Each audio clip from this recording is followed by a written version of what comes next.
안녕하세요 친구들.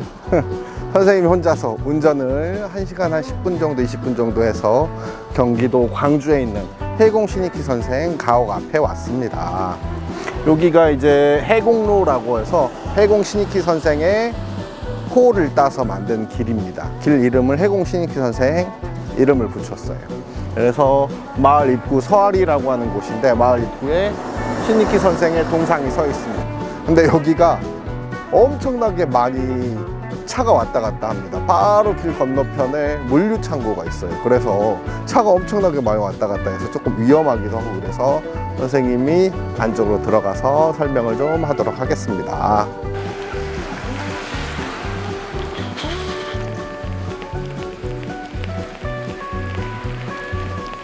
마을 입구인데, 마을 입구에 이제 신익희 선생의 사진들을 걸어놓고, 여기가 이제 신익희 생가 가는 길이라는 걸 표시해주고 있는데, 사마루라고 하는 글귀가 새겨져 있는데, 이 서할이라고 하는 동네의 옛날 이름이에요. 고려시대 때 4명의 신하들이 이 마을을 지나가면서 꼭 누각처럼 생겼다라고 해서 사마루라고 하는 이름을 붙였다고 합니다.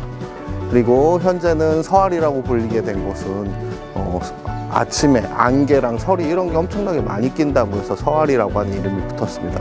여기 바로 앞에 하천이 있어요. 경안천이라고 하는. 그래서 습기가 많아서 봄, 가을 때는 안개가 많이 낀다고 하네요. 자, 그래서 여기 사진을 보면 1919년 독립운동을 하던 신익희 선생님, 그 다음에 독립운동을 끝나고 한반도로 돌아오는 신익희 선생님, 그 다음에 정치인 신익희 선생님, 요 4파트로 구별을 했고, 돌아가신 다음에 1956년에 돌아가셨고 1962년에 대한민국 건국훈장, 대한민국장 최고 높은 등급의 훈장에 추서되셨습니다.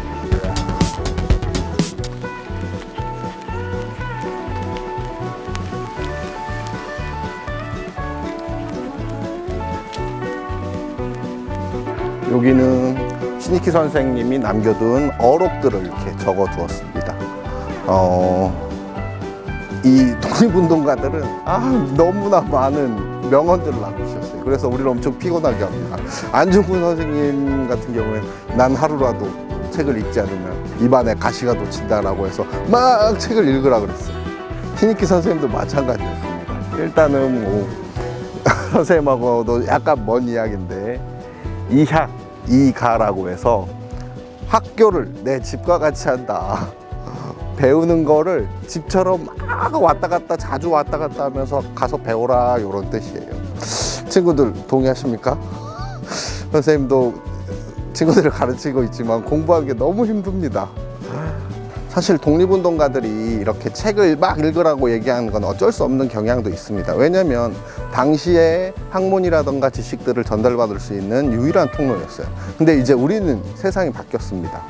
물론 책에서 엄청나게 많은 지식을 얻고 방대한 지식을 습득하지만, 또 책 이외의 다른 컨텐츠를 통해서도 많은 지식들을 전달받죠. 그래서 독립운동가들한테는 당시의 책이 요즘에 네이버 검색이라던가 백과사전이라던가 혹은 유튜브와 같은 도구였습니다. 이제 현대사회가 되면서 더 기술이 발전되고 정보가 더 많아지면서 이 정보를 습득하는 것도 중요하지만, 이 정보를 어떻게 관리하고 어떻게 비판적으로 바라보는 것들도 굉장히 중요한 시대입니다. 그래서 여기 독립운동가들이 하는 말씀들이 책을 많이 읽어라 라고 하는 건 이제 현대에는 조금 변형해서 받아들일 필요는 있습니다. 그치? 애들아, 고맙지? 책을 조금 덜 보고 유튜브를 봐도 된다는 당위성을 줬습니다.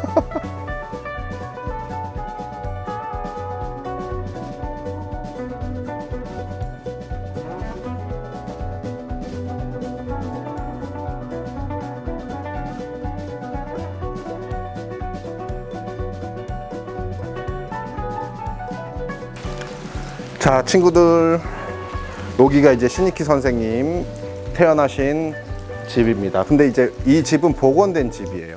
이 신익희 선생님 집이 굉장히 많은 순환을 당했었습니다. 한 번은 홍수가 나서 떠내려가기도 하고, 한 번은 비가 와가지고 이제 소실된 거를 다시 복원한 겁니다. 근데 선생님 여기 영상 찍으러 왔는데 비가 너무 많이 와요. 지금 선생님도 여기 신익희 생가만 지금 3번째 왔습니다. 왜냐면 처음에 왔을 때는 코로나로 개장이 안 됐어. 2번째는 열어준다고 코로나가 끝나가지고 열어줄 것 같아서 왔는데 또 개장을 안 했습니다. 3번째 와서 찍고 있습니다.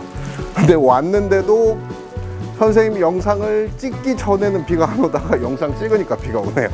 조금 마이너스 소음. 자, 신익희 선생님께서는 여기서 어린 시절 여기에서 태어나서 활동하시고 여기서 한학 공부를 많이 하셨습니다. 한학 공부면 한자 공부, 논어도 읽고 천자문도 떼고 논어도 읽고 소풍어 보면 옛날 공부를 하십니다. 큰형이었던 신규희 선생님께 공부를 배우는데 신익희 선생은 새로운 문물을 빨리 배우고 싶어서 유학을 갔다 오고 싶습니다. 지금 서울에 있는 관립 외국어학교 다니고 싶어요 라고 해서 그때 자신이 앞으로 꼭 필요한 학문은 외국어다라고 하는 걸 깨닫고 외국어 공부를 하게 됩니다. 근데 사람이 배우다 보면은 이 배움이 고파져. 갈증이 생겨요. 이게 무슨 얘기인지 선생님 잘 모르겠어요. 선생님 공부를 많이 하면 할수록 너무 힘든데 조금 이런 위인이 되는 사람들은 좀 다른가 봐요. 너무. 그래서 신익희 선생은 관립 외국어 학교에 다니다가 또 일본으로 넘어가게 됩니다. 일본으로 넘어가서 와세다 대학에서 법학도 전공하고 하면서 공부를 하고 오셔서 한국에 들어와서 보성 전문학교, 지금의 고려대학교에서 법률 강의를 하십니다. 근데 법률 강의가 너무너무 인기가 많았어요. 당시에는 법률이라고 하는 게 우리 생활에 꼭 필요하지만 거의 대부분 일본 사람들이 그 법률을 꽉 잡고 자기들 유리한 대로 혹은 모른다고 마음대로 이렇게 하던 거였었는데 신익희 선생이 와서 법률을 가르쳐 주니까 너무너무 재밌고 잘 가르쳐서 이 법대 강의가 이제 항상 매진이었다고 합니다. 그러면서 법대에서 강의도 하고 학생들도 가르치다가 1919년에 3.1운동에 주도적으로 참가를 하게 됩니다. 그래서 3.1운동에 주도적으로 참가하고 난 다음에 한반도 안에서 독립운동하는 건 쉽지 않겠다라고 생각해서 상하이로 건너가게 됩니다. 그래서 상하이에 건너가셔서 대한민국 임시정부의 초대 의정원의 의원이 되면서 독립운동을 시작을 하게 됩니다.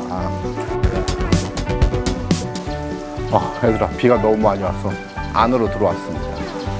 처마 안으로, 지붕 처마 안으로 들어왔는데, 그래서 신익희 선생은 중국에 넘어가서 독립운동을 꽤나 열심히 하셨습니다. 내무차장, 외무차장, 임시의정원 초대의장으로 임시정부의 법도 만드는데 역할을 하셨고, 그 다음에 법무장관도 하시면서 다양한 외국어도 잘하고 또 법률을 전공했고 하다 보니까 신익희 선생이 하실 일들이 진짜 많았습니다. 그런데 임시정부에서 엄청나게 잦은 다툼이 있었어요. 야, 임시정부 이거 해봐야 뭐하냐. 임시정부를 아예 새롭게 바꾸자라고 하는 개조파가 있었고요. 또 아예 새로운 걸 만들자라고 하는 개조파가 있었고, 아니다. 지금 만들어 놓은 거 또 만들고 또 만들고 또 만들고 하면 무슨 의미가 있냐. 한번 만들어 놓은 걸 쭉 고수하자라고 하는 의견이 있었어요. 신익희 선생은 김구 선생님, 이시영 선생님, 조수왕 선생님과 함께 고수하자는 입장에서 또 만들고 또 만들고 또 만들면 정통성이 사라진다라고 하는 입장에서 임시정부를 끝까지 고수하셨던 쪽에 속했습니다. 그래서 외국에 나가서 1919년도에 외국에 나가서 1945년에 한국에 돌아올 때까지 11월 달에 돌아오시거든요. 26년 동안 한 번도 임시정부를 떠나지 않으신 분입니다.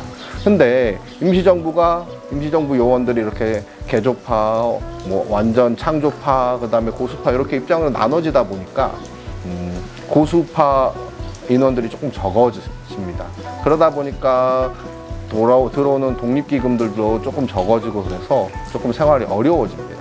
그래서 이 신익희 선생님은 장사를 통해서 말도 잘하고 외국어도 잘하고 그러셔서 중국에서 장사를 해가지고 이 임시정부 사람들을 먹여 살리는 데 역할도 하셨고요. 또 중국 지금의 대만과 함께 연합해서 일본과 싸우려고 하는 특수부대도 운영을 하셨습니다. 근데 그 특수부대를 운영하려고 전투를 준비하다가 뭔가 좀 일이 틀어져서 지원을 못 받게 되니까 중국 사람이 지금 너네 무기가 필요한데 야, 지금 너네한테 돈은 줄 수는 없고 줄 수 있는 게 있다. 뭐냐면 아편이다. 아편이 있는데 너네한테 이걸 줄 테니까 이걸 팔아가지고 독립운동 하는데 써라 라고 얘기를 합니다. 근데 시니키 선생이 너무 화가 나셨어. 야, 아무리 우리가 독립운동을 하는데 돈이 없기로서니 다른 사람들의 피를 빨아먹는 아편을 팔아서 우리나라 독립을 차지한다고? 그거는 말이 안 되는 일이다 라고 하면서 굉장히 분개하셨습니다. 그런데 시니키 선생에게는 1930년대 초반에 조금 슬픈 일이 벌어집니다. 바로 어머니였던 정경락 여사님의 건강이 별로 안 좋아지셨어요. 그래서 건강이 안 좋은데 독립운동 하는 데까지 따라다니시는 게 좀 힘들 것 같아서 이 어머니를 본토로 다시 이렇게 가시게끔 했었는데 한반도 안에서도 어머니를 돌보실 분이 마땅치 않아서 다시 상하이로 건너오시게 됩니다. 근데 1932년에 정경락 여사가 난징이라고 하는 도시에서 건강이 안 좋아서 돌아가시게 됩니다.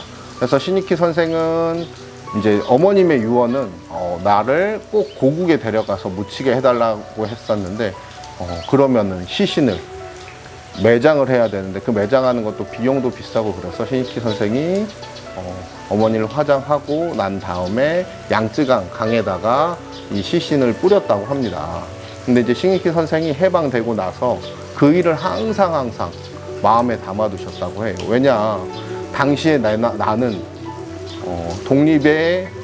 독립이 언제 될지도 모르고 독립이 될지 안 될지도 잘 모르는 상황에서 어머니를 두고 시신을 두고 해마다 왔다 갔다 할 수 있는 자신이 없었다 라고 말씀을 하십니다. 그래서 그거를 항상 마음에 두고 후회하시는 일 중에 하나였다고 해요. 근데 이제 사실 그래요. 독립운동이라고 하는 거를 독립운동을 하게 되면은 이런 자기랑 가장 가까운 사람들을 지키지 못하는 경우가 많습니다.